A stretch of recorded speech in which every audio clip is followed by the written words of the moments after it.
누군가의 말 한마디, 뜻대로 되지 않는 현실, 억울한 상황 속에서 문득 화가 치밀어 오를 때가 있습니다. 그 순간 우리는 묻습니다. 이 화 어떻게 해야 할까? 화가 날 때 그 감정은 마치 몸 안에서 일어나는 불처럼 빠르게 번져갑니다. 심장은 빨라지고 머리는 뜨거워지고 입은 거친 말을 쏟아내려 합니다. 그 순간 우리는 본능적으로 화를 참아야 한다고 생각합니다. 하지만 억누른 화는 사라지는 것이 아니라 마음 깊숙한 곳에 쌓이게 됩니다. 불교에서는 말합니다. 분노는 독보다 빠르고 칼보다 날카롭다. 그 분노가 향하는 대상은 타인일 수도 있지만 가장 먼저 상처 입는 건 결국 나 자신입니다. 화를 참는 것도 화를 터뜨리는 것도 모두 마음을 다치는 일이라면 우리는 어떻게 해야 할까요? 부처님은 말씀하셨습니다. 화가 일어나는 것을 보고 그 마음을 그대로 바라보라. 여기서 중요한 건 바라봄입니다. 그 감정을 억누르거나 밀어내는 것이 아니라 그저 있는 그대로, 아, 지금 내 마음이 화가 났구나 하고 알아차리는 것.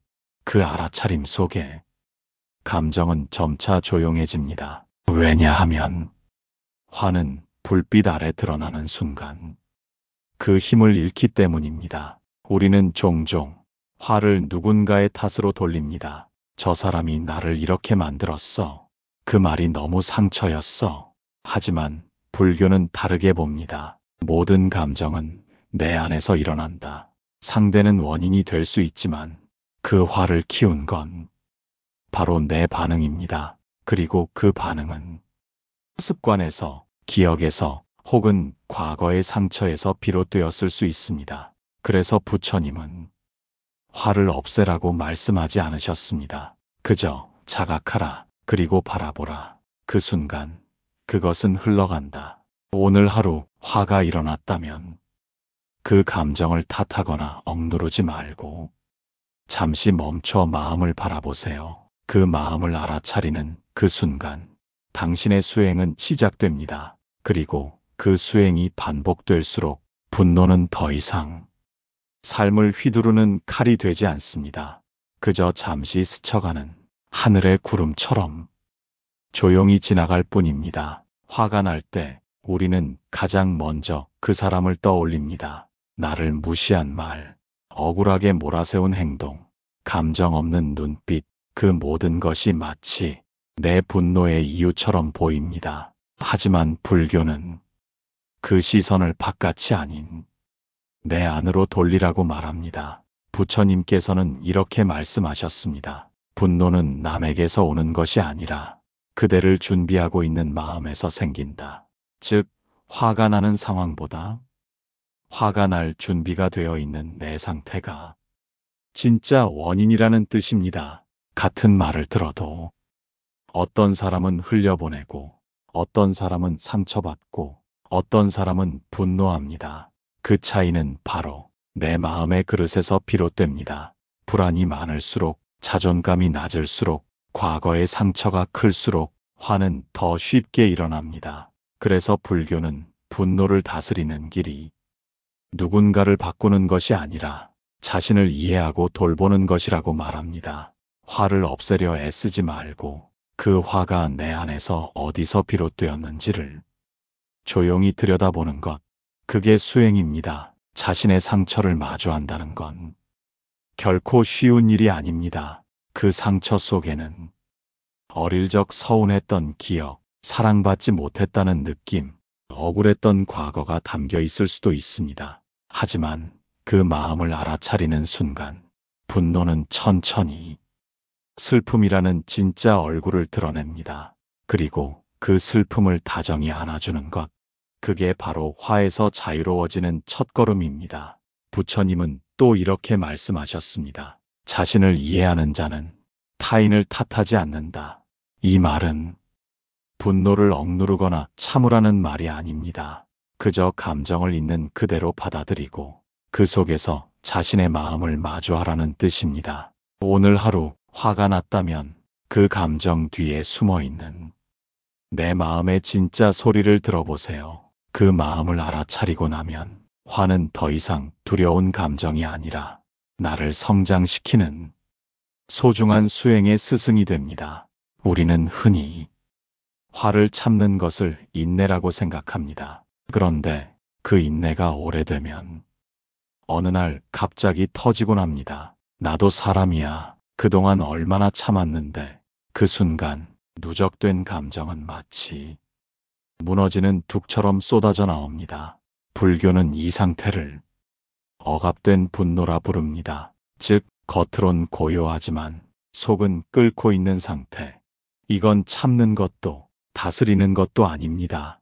단지 마음을 외면한 결과일 뿐입니다. 부처님께서는 이렇게 말씀하셨습니다. 침묵이 진실이 아니고 그 마음을 아는 것이 진실이다. 말을 삼키는 것이 수행이 아니라 그 마음을 알아차리는 것이 수행입니다. 내 안에서 어떤 생각이 떠오르고 어떤 감정이 올라오고 그 감정이 어디에서 비롯되었는지를 자세히 들여다보는 것. 그게 바로 화를 다스리는 첫 시작입니다. 화를 억누르기보다는 그 감정을 있는 그대로 인식하는 것. 아, 지금 나는 상처받았구나. 이 말이 내 마음을 흔들었구나. 나는 지금 외롭구나. 이런 자각은 화를 차분히 내려놓게 해줍니다. 왜냐하면 분노는 본래 고정된 감정이 아니라 지나가는 구름 같은 흐름이기 때문입니다. 우리는 종종 감정이 나 자신이라고 착각합니다. 하지만 불교는 말합니다. 감정은 그저 스쳐 지나가는 것. 그것을 붙잡지 마라. 내가 화난 사람이 아니라 지금 화가 지나가고 있는 사람이라는 사실.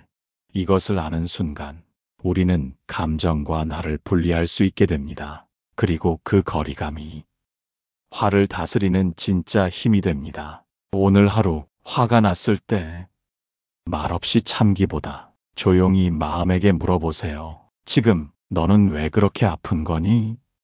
그 질문이 마음을 다스리는 수행이 되고 그 수행이 반복될수록 우리는 점점 더 부드러워집니다. 그 부드러움은 세상 그 무엇보다 강한 힘입니다. 화가 날 땐 그 감정이 너무나 정당하게 느껴집니다. 내가 왜 화났는지 모르겠어? 이건 누구라도 참을 수 없을 거야. 그 말 속에는 억울함, 상처, 그리고 인정받고 싶은 마음이 함께 담겨 있습니다. 그래서 우리는 화를 쉽게 놓지 못합니다. 어쩌면 화를 내려놓는 건 상대에게 져주는 것처럼 느껴지기 때문일지도 모릅니다. 하지만 불교는 말합니다. 분노를 내려놓는 것은 상대에게 지는 것이 아니라 자신을 이기는 것이다.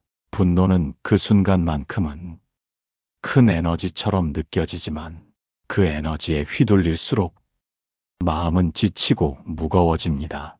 화를 붙잡고 있는 동안 우리는 그 감정의 포로가 됩니다.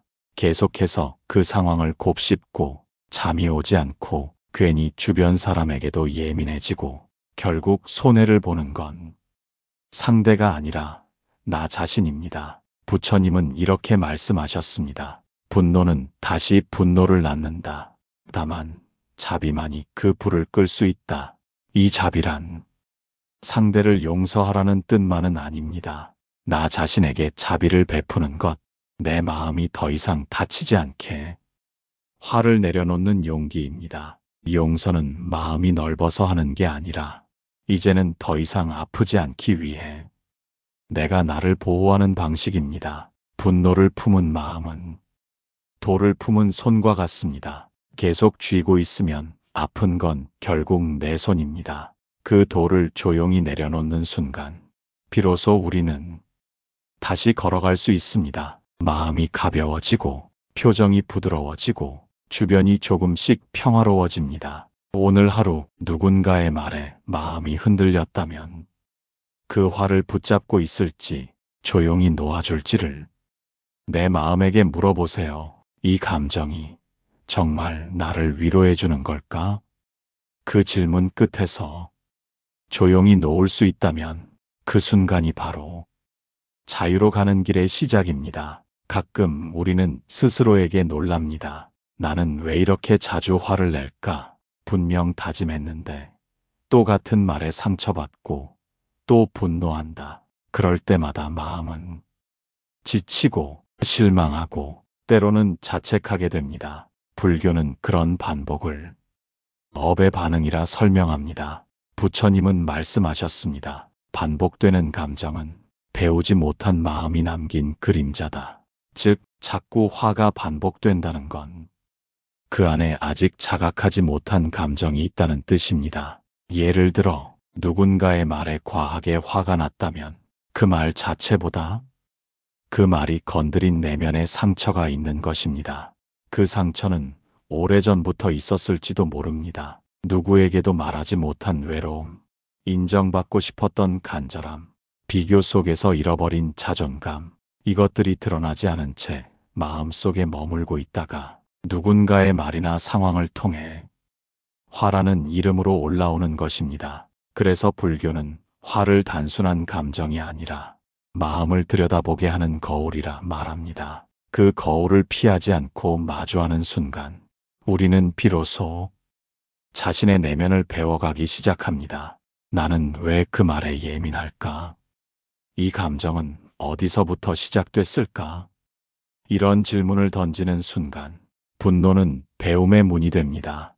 부처님께서는 또 이렇게 말씀하셨습니다. 자신의 마음을 꿰뚫어 본 자는 세상을 탓하지 않는다. 그 말은 단순한 깨달음의 선언이 아닙니다. 지금 이 순간 우리 모두가 시작할 수 있는 마음 공부의 방향을 알려주는 길입니다. 화가 반복될수록 내면 어딘가에 아직 만나지 못한 마음이 있다는 뜻입니다. 그 마음을 미워하지 말고 다그치지 말고 그저 조용히 바라보는 연습을 해보세요. 그래, 너는 그동안 많이 외로웠구나. 이제서야 내가 너를 알아보는구나. 이렇게 내 마음을 만나고 나면 분노는 더 이상 나를 삼키는 불길이 아닙니다. 그저 내가 나를 이해하기 위한 문이 됩니다. 그리고 그 문을 넘어갈 때 우리는 한층 더 부드럽고 지혜로운 자신을 만나게 될 것입니다. 화가 일어나는 순간은 대개 너무 빠릅니다. 순식간에 심장이 뜨거워지고 생각보다 말이 먼저 튀어나오고 그 한마디로 관계는 깊은 금이 가기도 합니다. 그리고 나서 우리는 후회합니다. 왜 그 말을 했을까? 차라리 잠깐만 멈췄더라면.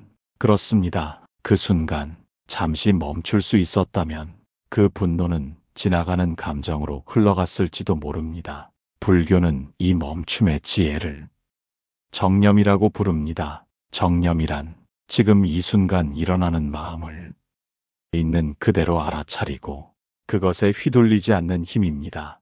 부처님은 말씀하셨습니다. 깨어있는 자는 말과 행동을 조절하고 마음이 달아나기 전에 그 자리를 지킨다. 이 말은 화를 없애라는 뜻이 아닙니다. 그 감정이 솟구치기 전 또는 솟구친 그 찰나에 한 박자 숨을 고르는 힘을 기르라는 뜻입니다. 멈춤은 도망이 아닙니다. 멈춤은 마음을 지키는 선택입니다. 말을 삼키기 위해서가 아니라 그 말을 하기 전에 내 마음을 들여다보기 위해 멈추는 것. 그 멈춤은 아주 짧지만 그 효과는 깊고 깁니다. 화가 났을 때 잠시 자리를 벗어나도 좋습니다. 깊게 숨을 들이쉬고 천천히 내쉬는 것만으로도 그 감정의 불씨는 조용히 꺼질 기회를 얻게 됩니다. 불교에서는 이 멈춤의 순간을 선정의 틈이라고도 부릅니다. 행동으로 가기 전 마음이 다시 나를 돌아보는 짧은 틈, 그 틈을 자주 만드는 것이 수행이며 그 수행이 쌓일수록 우리는 분노를 행동으로 옮기지 않는 법을 배웁니다. 오늘 하루 감정이 격해지는 순간이 온다면 그 자리에서 잠시 멈춰보세요. 한 번의 멈춤이 하루를 지키고 그 하루가 쌓여 인생의 관계와 마음을 지켜줍니다. 그 멈춤 속에서 당신의 수행은 잘하고 있습니다. 우리는 분노라는 감정을 나쁘게만 생각합니다. 화를 내는 사람을 보면 미성숙해 보이고 화를 내는 나 자신도 자책하게 됩니다. 하지만 불교는 화를 잘못된 감정이라 단정하지 않습니다. 부처님은 이렇게 말씀하셨습니다. 모든 감정에는 그 나름의 이유가 있다. 그것을 억누르지 말고 이해하라. 즉, 화를 없애려 하지 말고 그 마음이 왜 생겼는지를 따뜻하게 들여다보라는 가르침입니다. 분노의 밑바닥엔 언제나 더 깊은 감정이 있습니다. 속상함, 서운함, 이해받지 못한 외로움, 자신을 지키고 싶은 두려움.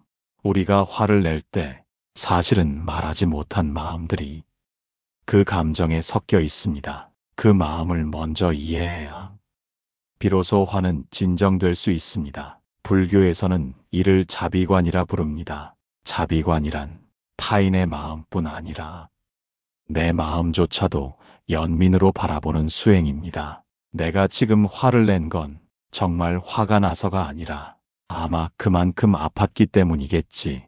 이렇게 내 마음을 다정하게 감싸줄 수 있다면 그 감정은 더 이상 나를 휘두르지 않습니다. 그리고 그 연습은 타인에게도 이어집니다. 누군가가 화를 낼 때 그 말의 거칠음보다 그 마음속 아픔을 먼저 볼 수 있다면 우리는 더 이상 쉽게 상처받지 않습니다. 부처님은 또 이렇게 말씀하셨습니다. 타인의 분노를 탓하지 말고 그 마음속 괴로움을 보라.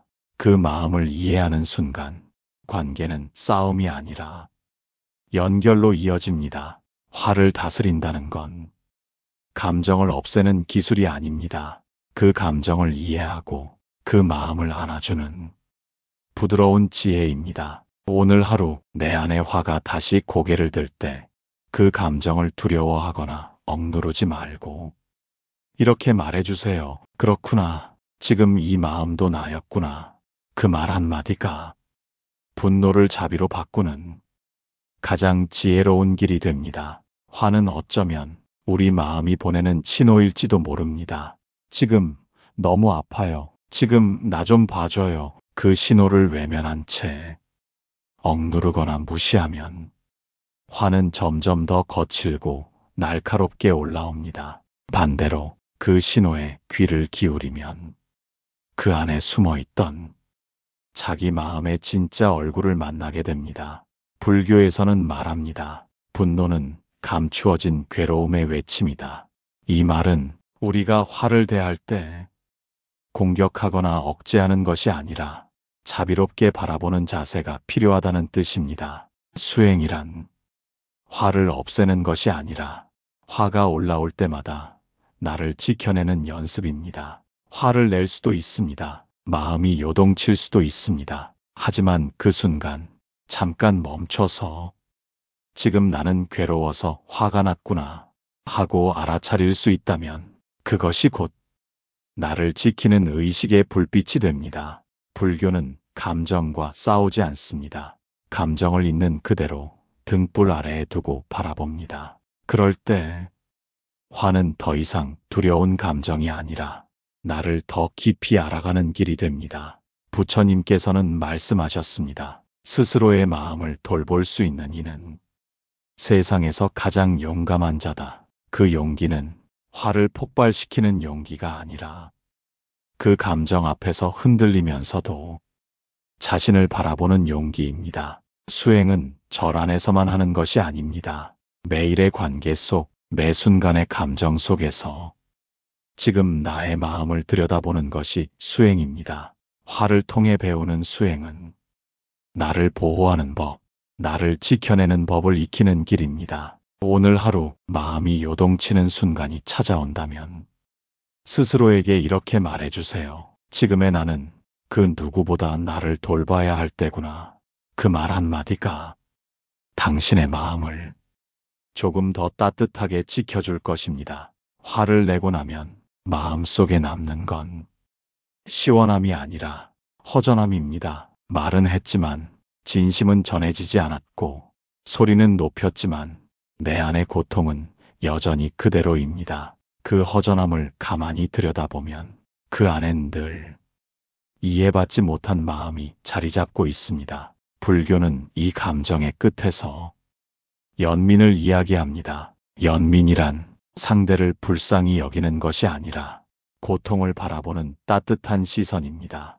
그 고통이 나에게 있든 상대에게 있든 그걸 싸우거나 밀쳐내지 않고 그저 고요히 바라보는 마음입니다. 부처님께서는 이렇게 말씀하셨습니다. 자비는 연민에서 나오며 연민은 고통을 이해함에서 비롯된다. 화를 낸 그 사람도 어쩌면 지금 자신조차 다독이지 못하는 고통의 한가운데에 있을 수 있습니다. 화를 낸 나 역시 말로 다할 수 없는 상처와 지침 속에서 그 감정을 표현했을 수 있습니다. 이걸 깨닫는 순간 분노는 연민으로 전환됩니다. 그리고 그 연민은 우리 모두를 부드럽게 풀어줍니다. 불교에서는 업장소멸이란 말을 씁니다. 그 말은 과거의 업이 사라진다는 뜻이 아니라 그 업을 바라보는 마음이 달라질 때 고통의 결도 달라진다는 가르침입니다. 연민은 바로 그 결을 바꾸는 힘입니다. 오늘 나에게 상처를 준 사람이 있다면 그 사람이 어떤 마음에서 그랬을지 한 걸음 떨어져서 상상해 보세요. 그리고 동시에 화를 낸 나 자신에게도 이렇게 말해주세요. 괜찮아. 지금 너도 많이 힘들었지. 이 연민의 한마디가 어쩌면 수많은 설명보다 더 큰 치유가 됩니다. 분노는 다스릴 대상이 아니라 이해할 기회입니다. 그 이해의 끝에서 우리는 자신도 타인도 조금은 부드럽게 바라보게 됩니다. 그 시선이 바로 연민이고 그 연민이 바로 불교가 가르치는 사랑입니다. 어느새 우리는 알게 됩니다. 화를 없애려는 노력보다 그 화를 이해하려는 태도가 훨씬 더 나를 평화롭게 만든다는 것을요. 불교는 말합니다. 감정은 다스릴 대상이 아니라 자각 속에서 소멸된다. 분노를 억누르는 것도 분노를 터뜨리는 것도 결국 내 마음을 다치게 하는 일이라면 우리가 선택해야 할 길은 그 마음을 고요히 바라보는 연습입니다. 이 시리즈를 통해 우리는 분노가 단지 나쁜 감정이 아니라 마음을 비추는 거울이라는 것을 배웠습니다. 그 거울 속에서 우리는 외면했던 상처를 보았고 이해받지 못한 어린 마음을 만났고 말로 다 못한 외로움을 알아차렸습니다. 그리고 그 모든 감정은 바라보는 순간 부드럽게 풀려가기 시작했습니다. 부처님께서는 마지막까지 화내는 이들을 탓하지 않으셨습니다. 오히려 말씀하셨죠. 그들 역시 괴로움 속에 있다. 자비를 보내라. 그 자비는 누군가를 위한 것이기도 하지만 무엇보다 내 마음을 위한 길입니다. 내가 괴로울 때 나를 먼저 감싸줄 수 있는 마음. 그 마음이 자비이고 그 자비가 분노를 녹여주는 유일한 불입니다. 분노는 사라지지 않습니다. 인간이라면 누구나 감정의 파도 속에 흔들리기 마련입니다. 하지만 그 감정을 대하는 태도는 매 순간 새롭게 선택할 수 있습니다. 화를 알아차리는 것, 그 이유를 이해하는 것, 그 마음을 안아주는 것, 이 세 가지가 반복될수록 우리는 점점 더 부드럽고 단단한 사람이 되어갑니다. 그리고 그 단단함은 다른 사람의 분노도 받아줄 수 있는 여유로 자라납니다. 오늘 그리고 앞으로도 감정에 흔들릴 때마다 이 문장을 마음에 새겨보세요. 지금 이 감정도 그저 흘러가는 하나의 인연일 뿐이다. 그 인연을 억누르지 말고 붙잡지 말고 그저 바라보며 걸어가세요. 그 길의 끝엔 분노가 아니라 깊은 고요와 따뜻한 자비가 당신을 기다리고 있을 것입니다. 부처님은 말씀하셨습니다. 화를 다스릴 줄 아는 이는 자신을 이기는 가장 강한 사람이다. 오늘도 분노의 순간마다 자신을 바라보는 지혜가 함께 하시길 바랍니다. 좋아요와 구독으로 그 수행의 길을 응원해 주세요.